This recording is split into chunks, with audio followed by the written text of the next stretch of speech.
নমস্কার, দেখছেন কলকাতা টিভি। সঙ্গে রয়েছে অনন্যা। শুরু করছে সংবাদ সারাদিন। চাকরিহারাদের বিকাশ ভবন অভিযানে ধুমধুমার। বিকাশ ভবনের বাইরে পুলিশের সঙ্গে ধস্তাধস্তি। চাকরিহারাদের আন্দোলনকারীদের গেটের বাইরে বের করে দিল পুলিশ। রাত হতেই ফের রণক্ষেত্র বিকাশ ভবন চত্বর। সেই ছবি আপনারা দেখতে পাচ্ছেন। বিকাশ ভবনের বাইরে পুলিশের লাঠিচার্জ। রাত বাড়তেই বিকাশ ভবনে পুলিশের লাঠিচার্জ। বিকাশ ভবনের সামনে চাকরিহারাদের বিক্ষোভে লাঠিচার্জ করলো পুলিশ। বৃহস্পতিবার সকাল থেকে তারা অবস্থানে বসেছিলেন। রাতে পুলিশ বিক্ষোভকারীদের ছত্রভঙ্গ করতে লাঠিচার্জ করে। সেই ছবি আপনারা দেখতে পাচ্ছেন। চাকরিহারাদের বিকাশ ভবন অভিযান ঘিরে ধুমধুমার পরিস্থিতি। রাত হতেই পুলিশের সঙ্গে ধস্তাধস্তি চাকরিহারাদের। এই নিয়ে আমরা কথা বলবো। আমাদের সঙ্গে ফোন লাইনে রয়েছেন আমাদের প্রতিনিধি শাশ্বতী রায়। শাশ্বতী, সকাল থেকে চাকরিহারারা তারা বিকাশ ভবনের সামনে অবস্থান বিক্ষোভ করছেন। রাত হতেই এই পরিস্থিতিটা ধুমধুমার পরিস্থিতি তৈরি হয়। চাকরিহারাদের সঙ্গে পুলিশের রণক্ষেত্রের সেই ছবি দেখা গেল। একেবারেই রণক্ষেত্রের চেহারা নিয়েছিল বিকাশ ভবন চত্বর এবং কার্যত চাকরিহারাদের সঙ্গে পুলিশের হাতাহাতি হতে দেখা যায় এবং তারপর পরিস্থিতি নিয়ন্ত্রণে আনতে পুলিশ লাঠিচার্জ করে এবং ভেতর থেকে যে সমস্ত কর্মচারীরা ভেতরে আটকে ছিলেন তাদেরকে বের করে আনার যে প্রক্রিয়া, সেই প্রক্রিয়া চালানোর জন্যই একেবারে ছত্রভঙ্গ করতে হয় বিকাশ ভবনের সামনের অংশ এবং সেই কারণেই অবস্থানরত চাকরিহারাদের উপর লাঠিচার্জ করেন কার্যত পুলিশ বাহিনী। এবং সব থেকে বড় বিষয়, সেই লাঠিচার্জের ফলে বেশ কিছু যারা চিকিৎসক যারা চাকরিহারা ছিলেন তারা কিন্তু গুরুতর আহত হয়েছেন। বেশ কয়েকজনের মাথা ফেটে গেছে এবং গুরুতর চোট লেগেছে চাকরিহারা শিক্ষকদের। এবং সব থেকে বড় বিষয়, এই পরিস্থিতি নিয়ন্ত্রণে আনতেই কিন্তু কার্যত বলা যায় যে লাঠিচার্জ করতে হয় পুলিশকে, কারণ ভেতরে প্রায় কয়েক হাজার কর্মচারী যারা বিকাশ ভবনে কার্যরত ছিলেন এবং বেশ কিছু বাইরের লোক অর্থাৎ ভিজিটার্স তারাও কিন্তু ভেতরে আটকে পড়েছিলেন। তাদেরকে বেরোতে দেওয়া হচ্ছিল না বলেই তাদের বারবার চাকরিহারা অবস্থানরত শিক্ষকদের সঙ্গে কথাবার্তা বলতে থাকে পুলিশ এবং তারপরেই তাদেরকে বারবার করে বলা হয় যে ভেতর থেকে যারা আটকে রয়েছেন তাদেরকে বের করে যেতে দিন এবং তারপর অবস্থান বিক্ষোভ চালান। সেই পরিস্থিতি, সেই বিষয়ে কিন্তু সহমত হন না তারা এবং তারপরে পুলিশের সঙ্গে বারবার দেখতে পাওয়া যায় যে একের পর এক হাতাহাতি হচ্ছে এবং পুলিশ কার্যত সরিয়ে নিয়ে যাওয়ার জন্য তাদেরকে অনেকবার সরিয়ে ব্যারিকেড করে দিয়ে ভেতরে আটকে থাকা কর্মচারীদের বার করে আনেন এবং তারপর হঠাৎ করেই কার্যত ধেয়ে আসেন চাকরিহারা শিক্ষকরা পুলিশের ওপর এবং তখনই কিন্তু পরিস্থিতি সামাল দিতে লাঠিচার্জ করতে বাধ্য হন পুলিশ এবং তারপরে পরিস্থিতি নিয়ন্ত্রণে এনে ভেতর থেকে যারা আটকে ছিলেন ইতিমধ্যেই তাদেরকে বার করে আনা সম্ভব হয়েছে। আপাতত বিকাশ ভবনের ভেতরে কর্মরত যে সমস্ত সরকারি কর্মচারীরা রয়েছেন তাদেরকে নিরাপদে বাইরে বার করে দেওয়া সম্ভব হয়েছে। অনন্যা। শাশ্বতী, চাকরিহারা বিক্ষোভকারীরা তারা ঠিক কি বলছেন?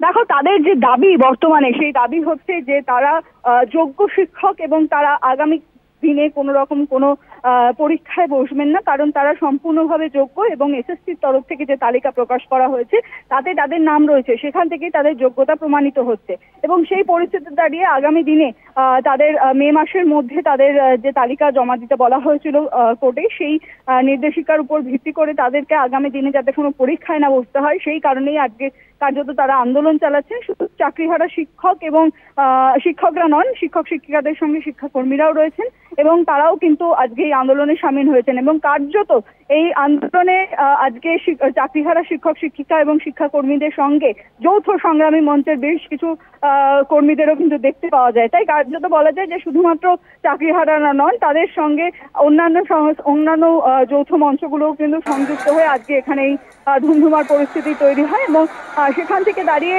আজকে পরিস্থিতি নিয়ন্ত্রণে আনতে পুলিশ লাঠিচার্জ করেন এবং কার্যত ছত্রভঙ্গ পরিস্থিতি তৈরি হয় এবং উত্তেজনার এত পরিমাণ উত্তেজনা এখানে দেখা যায়।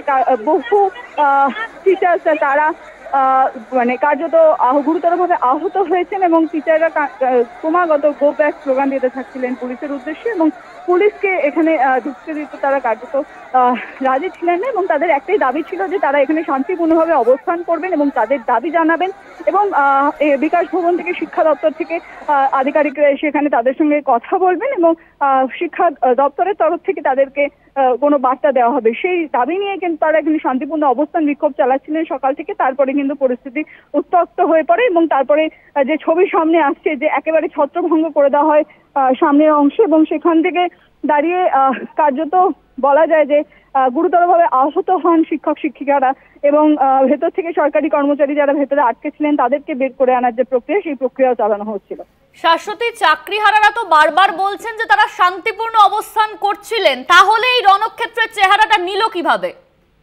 দেখো, প্রচুর পরিমাণে পুলিশ বাহিনী এখানে মোতায়েন হয়েছিল। তার কারণ যেহেতু বিকাশ ভবন চত্বরে একটি সরকারি অফিস রয়েছে, বহু দপ্তরের এখানে অফিস রয়েছে, সেখানে বহু কর্মচারীরা তারা আটকে রয়েছেন এবং তার সঙ্গে সঙ্গে বহু ভিজিটার যারা বিভিন্ন কারণে সেই দপ্তরগুলিতে এসেছেন তারাও আটকে রয়েছেন। তাদের নিরাপত্তার খাতিরে এখানে প্রচুর পরিমাণে পুলিশ মোতায়েন করা হয় এবং তারপরেই কিন্তু পুলিশের সঙ্গে তাদের বচসা শুরু হয় এবং পুলিশকে তারা বারবার গো ব্যাক স্লোগান দিতে থাকেন এবং সেখান থেকে পুলিশ তাদেরকে বারবার বোঝানোর চেষ্টা করেন যে ভেতরে যারা আটকে রয়েছেন তাদেরকে বেরোতে দিন এবং সেখান থেকে তারপরে তারা সেখানে অবস্থান বিক্ষোভ করুন এবং গেটের বাইরে বেরিয়ে গিয়ে তারা অবস্থান বিক্ষোভ করুন, কারণ কোনো সরকারি সম্পত্তি যাতে হানি না হয় সেই দিকে সেই নিরাপত্তা দিতে এখানে পুলিশ মোতায়েন করা হচ্ছিল। তারপর থেকে কিন্তু তাদের সঙ্গে কার্যত বচসা চলে এবং এখন একেবারে বলা যায় রণক্ষেত্রের পরিস্থিতি বিকাশ ভবনের সামনের অংশে এবং রাস্তাতেও পুলিশের বিরুদ্ধে তারা গোব্যাক স্লোগান দিচ্ছেন এবং তাদের দাবি নিয়ে তারা কিন্তু একেবারে অনড় হয়ে রয়েছেন।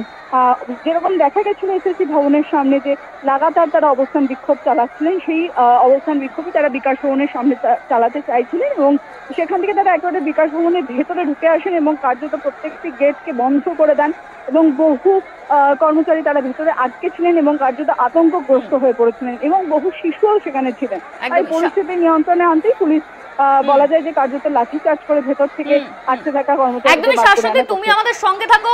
পরিস্থিতি নিয়ন্ত্রণে আনতেই লাঠিচার্জ করা হয়েছে, এই খবরেই আমরা থাকবো। তবে এখন শুধু একটা বিরতি।